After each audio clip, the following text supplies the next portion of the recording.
Hello everyone, this is doctor Milan, स्वास्थ्य की बात डॉक्टर मिलन के साथ में आपका स्वागत है। आज मैं बात करने वाली हूँ एक्टोपिक प्रेगनेंसी के बारे में। तो एक्टोपिक प्रेगनेंसी क्या होती है, इसके क्या क्या खतरे हो सकते हैं, क्या क्या इसका ट्रीटमेंट है और इससे कैसे बचा जा सकता है, इन सभी चीजों के बारे में आज मैं बात करूंगी। ठीक है, तो चलिए शुरू करते हैं। अगर अभी तक आपने मेरा चैनल सब्सक्राइब नहीं किया है तो प्लीज कर लीजिए। ठीक है, तो आज हम लोग बात करेंगे कि एक्टोपिक प्रेगनेंसी क्या होती है।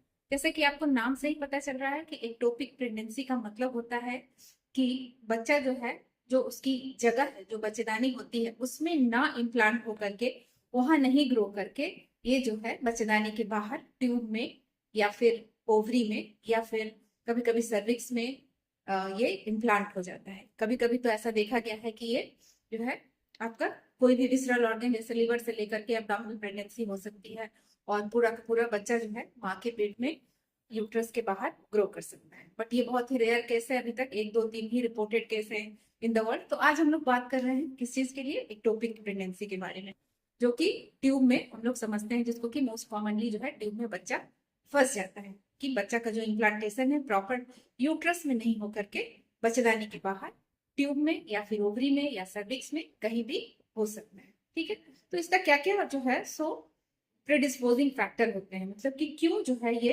बच्चा ट्यूब में जाकर के फंस जाते हैं वहां, इसका क्या कारण होता है। तो कारण, पहला कारण ये है कि किसी तरह का भी पेल्विक इन्फ्लेमेटरी डिजीज या इन्फेक्शन जिसको आप कह सकते हैं, अगर बस्तेदानी के आसपास के ऑर्गन में इन्फेक्शन हो रहा है, ट्यूब में इन्फेक्शन हो रहा है, ओवरी में इन्फेक्शन हो रहा है, तो उसके कारण ये हो सकता है। दूसरा होता है सेक्सुअली ट्रांसमिटेड डिजीज, जनरली जैसे कि गोनोरिया हो गया।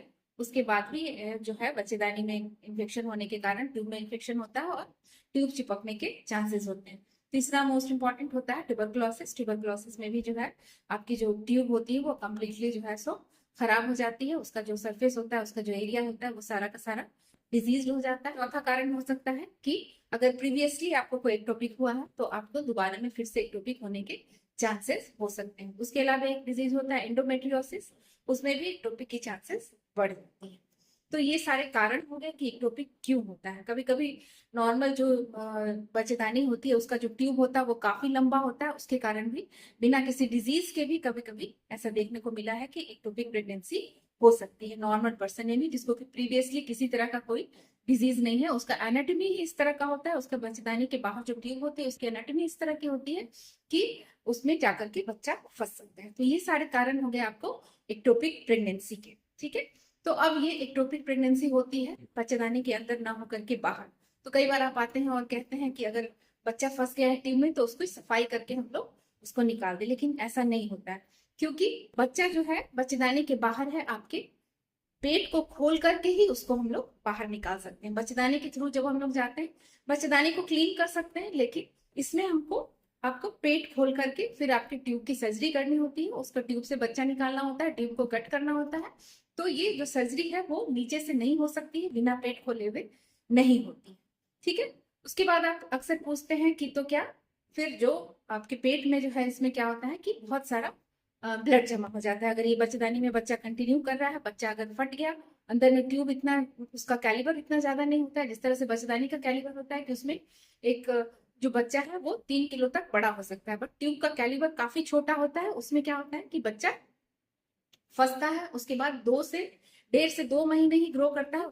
और ये एक बहुत ही ड्रेडेड कंडीशन होता है, बहुत इमरजेंसी कंडीशन होता है, और इसमें आपको तुरंत ही डॉक्टर के पास जाना चाहिए। आपको अल्ट्रासोनोग्राफी स्कैन में पता चलता है कि ये बच्चा जो है आपका ट्यूब में फंसा हुआ है, और आपको तुरंत ही सर्जरी की सलाह दी जाती है।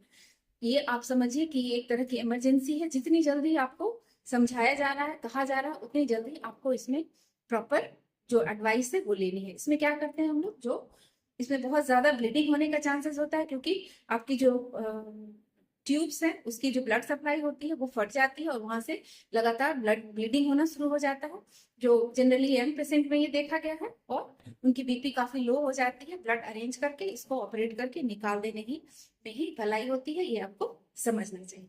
तो ये इसका ट्रीटमेंट ऑप्शन हो गया। दूसरा ट्रीटमेंट ऑप्शन क्या हो सकता है कि इसमें एक तरह का मेडिसिन आता है जिसको हम एंटी कैंसर ड्रग होता है, जिसको मेथोट्रेक्सेट बोलते हैं, उसको दे करके हम लोग इसको सुखा सकते हैं। तो इसके लिए ये जरूरी है कि जो साइज है एक्टोपिक का वो छोटा हो, आपका जो एचसीजी का लेवल है वो 1000 या 1500 या 2000 से ज्यादा नहीं हो, तो इस स्थिति में आपको जो है ये मेथोट्रेक्सेट का जो टैबलेट आता है उसको दे करके और आपको प्रॉपर फॉलोअप में रखा जाता है। आपके HCG का लेवल घटना चाहिए, बच्चा का जो सैक का साइज है वो भी घटना चाहिए, और इस तरह से आप फॉलोअप में रह करके, आपको इसमें थोड़ा पेन भी हो सकता है, ब्लीडिंग हो सकती है, और आप फॉलोअप में रहिए और इसके बाद आपकी ये सही हो सकती है। ठीक है, तो अब आपका ये क्वेश्चन होता है कि जो एक्टोपिक प्रेगनेंसी होती है उसके बाद फिर दोबारा कंसीव करने में क्या प्रॉब्लम हो सकती है। तो जनरली जो है एक्टोपिक प्रेगनेंसी में आपका एक तरफ का ट्यूब निकाल दिया जाता है। अगर दूसरे तरफ के आपका जो ट्यूब है वो सही है तो उसमें आपको नॉर्मल से फिर से बच्चा कंसीव कर सकती हैं। आपका बच्चा जो है इनसाइड द यूट्रस आ सकता है। कभी कभी क्या होता है कि जब आप HSG कराते हैं, ट्यूब देखते हैं, तो उसमें अगर एक एक्टोपिक है और दूसरी तरफ की ट्यूब या तो बंद हो सकती है या फिर उसमें जो है सो ऑलरेडी डिजीज हो सकता है, ट्यूबरक्लोसिस होती है, कभी उधर का भी ट्यूब बंद है तो उसमें बच्चा होने का चांसेस कम होता है। अगर डिजीज है तो उसमें फिर से एक्टोपिक होने के चांसेस भी बढ़ जाते हैं। ठीक है, तो ये सारी जानकारी हुई आपको एक्टोपिक के बारे में। धन्यवाद।